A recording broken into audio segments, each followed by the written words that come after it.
G'day guys, and welcome to a review for Randwick on the 21st of April. It was Champagne Stakes Day, all age stakes. As most people know by now, the track raced really fast there on Saturday. They ran some really quick times. It was definitely probably better than a 3, which is probably a 2 or nearly a 1, probably a 2, as fast as we've seen it in some time. Track played definitely an advantage to be up on speed. Hard to come from back and wide, even though a couple of horses did do it and a few made ground.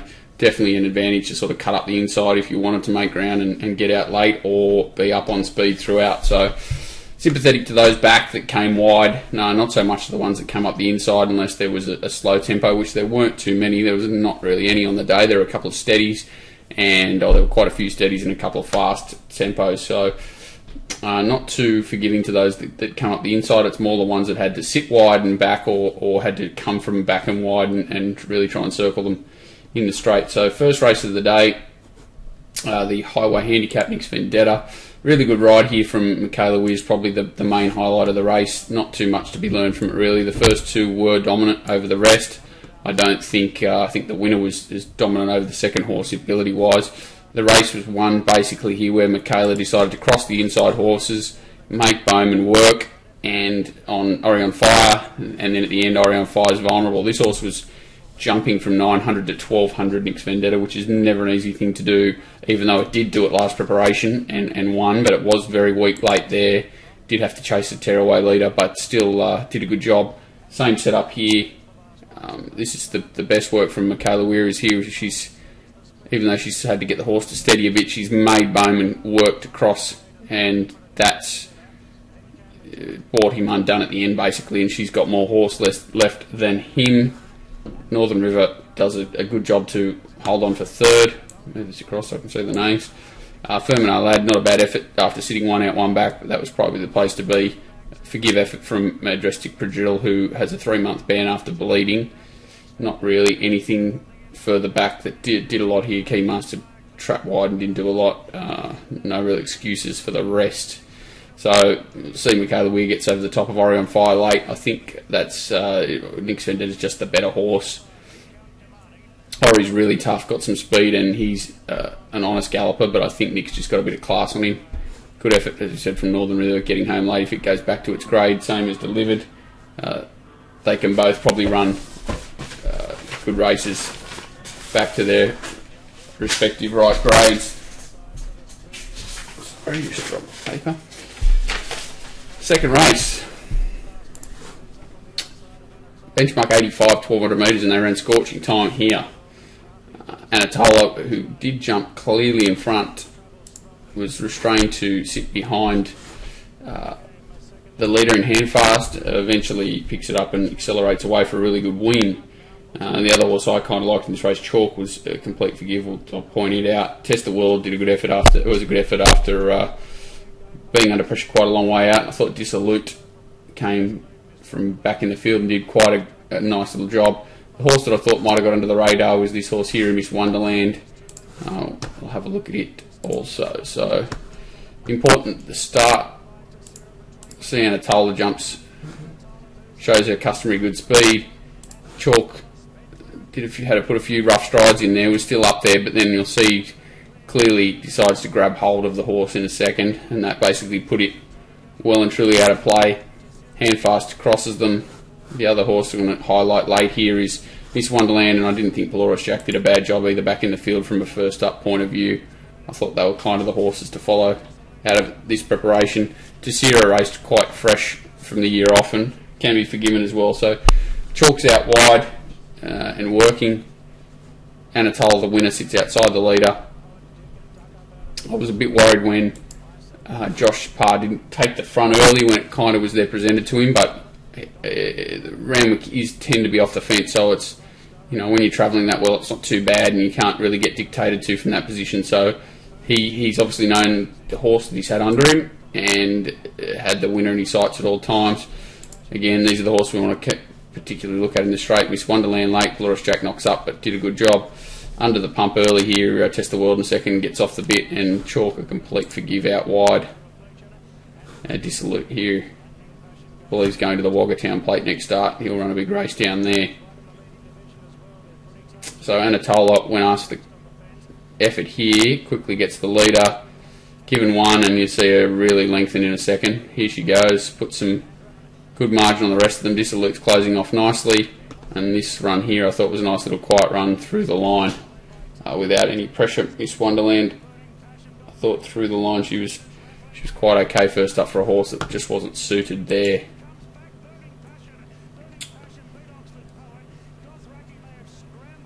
Anatola well and truly too good. I think she can go to Brisbane and measure up to stakes grade against the mares without doubt, especially over this sort of 1200 metre trip, and she'll be a force in whatever she runs in.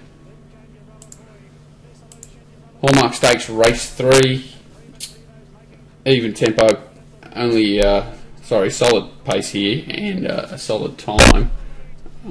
In that last race they ran good time, obviously off a solid tempo as well, and even tempo. So here Burning Passion did a few things wrong early and was lucky to get outside the leader, really fought back strongly for a good win. Dothraki ranged up to win, as he often does, and didn't go on with it. Oxford Poet every chance in front. First hand closed from the back in a good effort, and Star Reflection I thought was a little bit unlucky and can improve back in grade. So pretty straightforward race this. I don't have to spend too much time on it. See that Burning Passion kind of misses it a little bit there and struggles to pick up when he's normally a very good gate horse. He was very lucky here that Josh doesn't really panic on him and allows him to just take his time to muster. A little bit lucky that ISO Rich didn't press forward, and amazing that Dothraki didn't want to keep him out there considering the steady tempo. So once he got outside the leader, he was always the horse to beat. He was always the 1400 metre horse, if you want to call it that, in the race, that was always going to one pace away and it just keep fighting. You see firsthand, was a bit unlucky from the gate that he drew. He was another one just completely dragged out of the race, you'll see there. Probably would have been better off racing a touch closer on the back of ISO Rich, but that's not easy to say. Like, he's 4 wide there and pulling, still trying to restrain it in behind, coming to the turn. Was always drawn to do something like that firsthand, and as he had to check off the heels of that horse ISO Rich anyway. So he's closed off nicely. I thought he peaked late and definitely can improve. He's asked to do a job that was basically impossible against that tempo. Star Reflection, we said, poking through late from that inside draw. And it's a bit of a nothing race. I don't think we learnt a lot other than that Burning Passion's going well, First Hand's going well, Star Reflection's going well. An improved effort from Takedown. I think when he gets to 1400 in a race where he can get closer to the lead, he can be a little bit more competitive, harder to beat. Race 4, Frank Packer Plate. Horse I've got plenty of time for here in higher ground. Thought it might have just been half a run short, but still put in a good effort. The time's only average here off an evish tempo. So, you know, a little bit wary of that, but I think this horse has got genuine upside. The second horse was back in distance and had things against it. Holy Snow, I did underestimate a bit, and it put in a better effort than I sort of expected, and fought it out well for third after having to come a little bit wide where the other two had got to save ground, and Icona Dubai held up a bit, but a good effort. I think all 4 of them can be competitive if they go on. Holy Snow's had a bit longer prep. Tangled has been through the Derby but still lightly raced, and higher ground's on its way to Brisbane for sure. So not much happens early. They find their spots. They don't really go hard. It looks like they're going hard, and they do, but they slow it down. We see here that Holy Snow outside Tangled, Icona Dubai behind it, high ground in front. Holy Snow goes wide, the other two come under. Icona Dubai comes under as well, but it's held up a touch. Here we see Holy Snow chiming in high ground through the middle. Tangled's getting up the rails.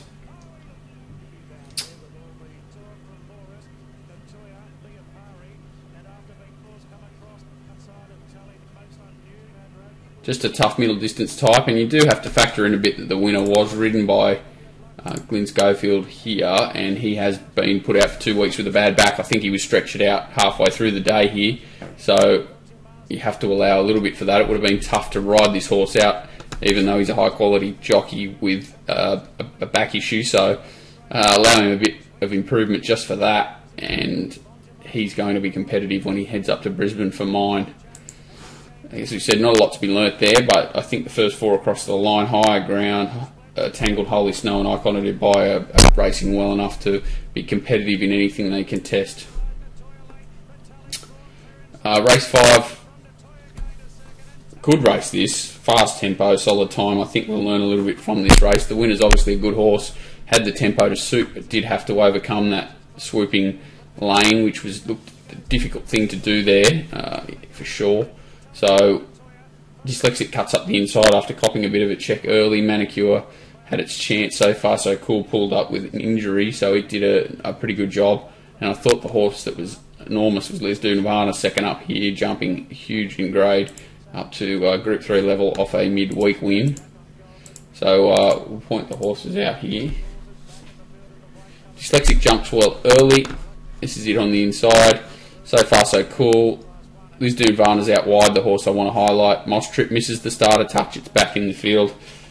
And So Far So Cool's in front of Dyslexic here early. So Liz Dunavana never gets closer than 3 wide. You can see it pulling here, him struggling to restrain the horse. I think Dyslexic cops a check here somewhere. Now he's trying to ease Liz Dunavana, fighting the horse. That was where it got checked, Dyslexic, so costed a bit of ground there. Whether it costed the race is very difficult to determine, but I'd say that's where So Far So Cool got galloped on. Moss Trip back here on the outside, forced to take off in a second. Forced to take off wide, so here's Liz Dunavana still right there. The winner coming wide, the second horse coming through the inside. So a really good effort for mine. Obviously Dyslexic had that little check, but it's had a much softer, easier task to close off than the winner did. Here he comes down the outside. Liz Dunavana still right there to the 100 metre mark. Hits the horse to follow for mine, that's a bit less obvious than the rest. And Dyslexic had its chance, but strong through the line and don't want to be knocking it. First 4 across the line, no issue with them at all quality horses. I don't think Problem Solver ran out to 14, and I think Liz Dunavana is the one to follow. Race 6, Champagne Stakes. Slow time here off an even tempo. Another race I'm not too excited about. Great ride from Seabrook, we'll point out. Outrageous had a little bit of poor luck. Eldorado Dreaming had a bit of poor luck, trying to force out and no momentum. Guerriere was having its second start in a race off a maiden win at Hawkesbury and runs 4th. So I don't know whether that drags the class down out of this race. The time's obviously not great on a fast time day, so I'm very wary of the form. But these sort of horses do go on and improve out of sight, and a lot of them get here quite tired in their preparation. So there's a lot of forgive runs. I think this form will be just a bit of a wash for mine. I don't think I'll be too excited about following horses out of this race, heading to any race in particular, and I'll be treating them with caution when they resume next preparation, as this is the grand final for a lot of horses. I do think Eric Kanji's a horse of the future. Eldorado Dreaming, still the jury's out for mine, whether the form out of these races is just going to be poor or she's a really talented type. Outrageous, obviously, in Seabrook, the winner, but he has poor racing pattern, we'll see. So Seabrook's out the back here early, he just drags it out, but importantly, goes up the fence.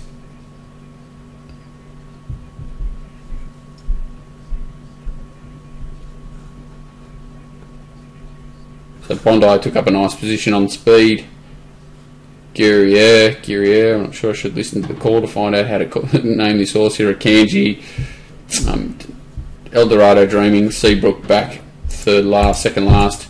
We'll watch it, highlight it first just to see where he cuts up the inside of it. So he's come from behind Eldorado Dreaming. We'll see where they get to in a second when Eldorado Dreaming's held up here. So Seabrook's probably already gone past it there. I say it has.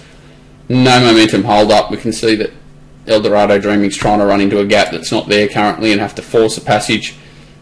There we'll see it sort of gets crowded and still held up. Now the winner's probably a length and a half and full steam of momentum up, getting off the heels of Bondi here without really having to stop.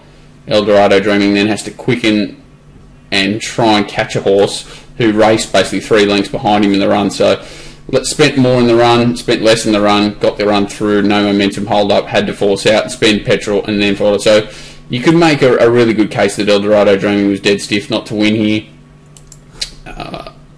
This is the horse coming out of maiden grade that drags the class of the race down a bit for mine, and I'm not a big rap on. Like, Bondi's a very honest horse, don't get me wrong, but Group 1 scares me a little bit outright. All this form just looks very bunched and average. The best rides won on the day, saved all the ground, got around the one runner and won. No knock on anything from the ride, that's for sure, but I'm very scared of the race, and I do think that Seabrook probably can be over flattered here in the future by this win in this race in particular.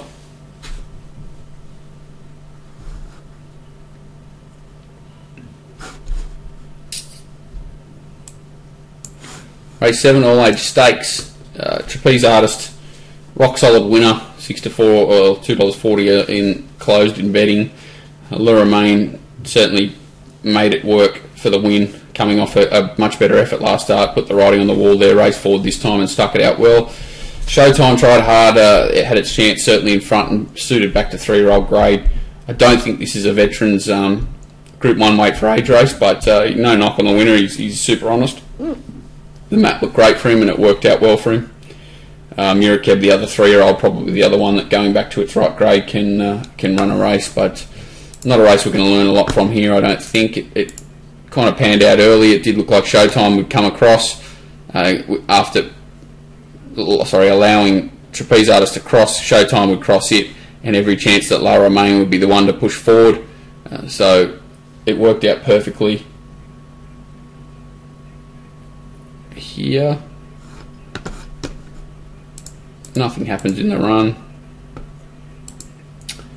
Trapeze Artist obviously coming up 3 wide, chases La Romaine. Showtime, Murakeb back on the inside. The Mission battled away well, he's racing well, had every possible, over raced a touch up in distance, but that's his nature. As we said, it's a pretty solidish race, but there's just nothing to be learnt. I think that the 2 horses that probably can win are Showtime and Murakeb back to their 3-year-old grade. Most confidently, La Romaine can certainly be competitive in whatever he contests up in Brisbane, if that's where they're heading. Race 8, the JRA, played over the 2,000 metres. RBXM misses the kick, obviously. They don't go as hard as they look. Times average, Tally's quite dominant here, and Natoya chased hard after racing back in the field, which is its normal pattern. Certainly looks like it's desperate for a wet surface. Rising Red chased the leader and thinks ready now. I think this was the one that'll top it off, and Interlocutor was just fair for mine. I thought it had its chance to really put these away if it was going as well as we know it can. Looks like the leaders here get away a bit and going hard, but they pull up pretty quickly and control the tempo. You see Rising Red got a little bit keen there early, chased the leader. The winner's 3 back the rails. RBXM obviously takes a bit of merit out of the race, a $5.50 chance that missed the kick and raced right against its normal pattern. And a forgive run, but he's going for a spell. So we'll see here, Tally's just absolutely travelling. Certainly much better than his price tag suggests of around 40 to 1, whatever he got to at the end. Interlocutor gets to the outside with really being held up, and Natoya chooses to follow Tally through. So Tally going well enough to take a really small gap here, chasing out after Rising Red, who put in a good performance. Interlocutor's been able to wind up, but really never looked like winning. Natoya burst through late, chasing hard. Its effort was good, probably a little bit stiff, but that's the way it's a pattern of racing. Tally with the blinkers on, strong through the line. Really, I think he's going to the Wagga Cup. He'll run well. And I think Natoya goes to Brisbane. So not a lot again to be learnt there. Pretty all obvious stuff. Winner, second horse going well enough to win races. I think Rising Red will be hard to beat whatever it goes to. I assume Brisbane's sort of direction. And the 4th horse I'm not completely sold on there in Interlocutor. RBXM, a good effort after missing the start, but goes for a break. Lucky Last.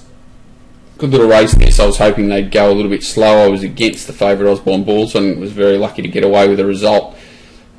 he should have probably won if a little bit more urgency was shown earlier, and put him into the race a bit earlier after his stablemate was outside the leader here early, and they didn't run along super quick, but certainly there's a bit of pressure in the race here, as we can see, with some nice gaps opening behind. Osborne Ball's back here, and no real urgency to tow into the race and get there a little bit quicker, which is surprising to me.